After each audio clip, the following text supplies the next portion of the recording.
Hello বন্ধুরা, কেমন আছো? আশা করি ভালো আছো। আমিও ভালো আছি। এই দেখো বন্ধুরা, তোমাদের সাথে আজকে আমি শেয়ার করব ডিম কারি রেসিপি।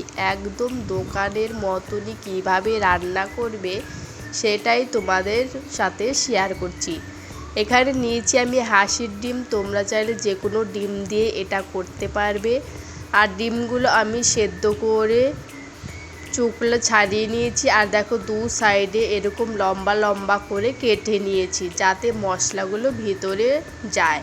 এখানে মশলার জন্য মশলা নিয়েছি আদা বাটা, রসুন বাটা, পেঁয়াজ বাটা, আর কাঁচা লঙ্কা বাটা, আর জিরের গুঁড়ো। আর এখানে নিয়েছি আমি একটা টমেটো পেস্ট। তারপরে কড়াইতে তেল দিয়ে, সর্ষের তেল দিয়ে তেলটা গরম হয়ে গেলে তারপর এক এক করে ডিমগুলো সব ভেজে নেব। এখানে আমি একটু হলুদের গুঁড়ো দিয়ে দিচ্ছি যাতে ডিমের কালারটা ভালো আসে। তারপর এরকম করে নাড়াচাড়া করে ডিমগুলো সব সাইডে ভেজে উঠিয়ে নেব। দেখো ভাজা হয়ে গেছে, এবার উঠিয়ে নিলাম। তারপর ওই তেলের মধ্যেই আমি ফোড়ন দিয়ে দিচ্ছি দুটো শুকনো লঙ্কা, দুটো লবঙ্গ, দুটো এলাচ, আর দানা জিরে।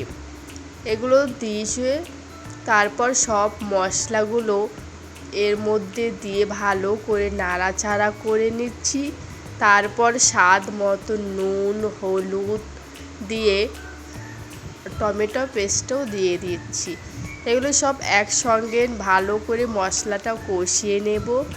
নাড়াচাড়া করতেই থাকবো যাতে নিচে লেগে না যায় আর পুড়ে না যায়, সেদিকে লক্ষ্য রাখতে হবে। তারপর মশলা ধোয়ার জলটাও দিয়ে দিলাম যাতে মশলাটা ভালো করে কষানো হয়। আর যতক্ষণ না মশলার গা থেকে তেল ছেড়ে দিচ্ছে ততক্ষণ আমি কষাতেই থাকবো। দেখো মশলাটা আমার কষানো হয়ে গেছে আর মশলার গা থেকে তেলও ছেড়ে দিয়েছে।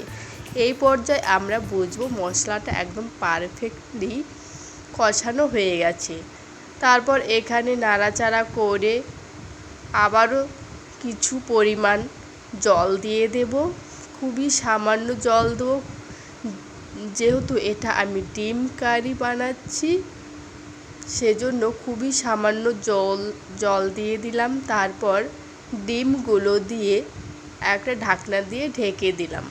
ঢাকনা দিয়ে ঢেকে দিলে কি হবে, ডিমের ভেতরে মশলা ঝোলগুলো ঢুকে যাবে। তারপর দেখো ঢাকনা খুলে ফিরে আসলাম, একদম টকবক করে ফুটছে আর ডিমগুলো কি সুন্দর, দেখো ঝোলগুলো একদম ডিমের ভিতরে চলে গেছে আর কি সুন্দর লাগছে।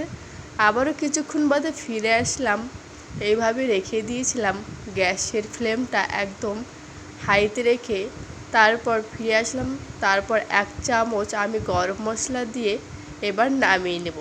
দেখো ঝোল একদমই শুকিয়ে গেছে আর এটা আমার একদম হয়ে গেছে ডিম কারি রেসিপি। কেমন লাগলো ভিডিওটা বলবে প্লিজ কমেন্ট করে। যদি ভালো লাগে প্লিজ সাবস্ক্রাইব করে আমার পাশে থাকবে আর কমেন্ট করে বলবে কেমন লাগলো ভিডিওটা। আর দেখো ডিম কারি রেসিপি এরকম গরম গরম ভাতের সঙ্গে খেলে তো জাস্ট একদম জমে যাবে। কি সুন্দর হয়েছে দেখো।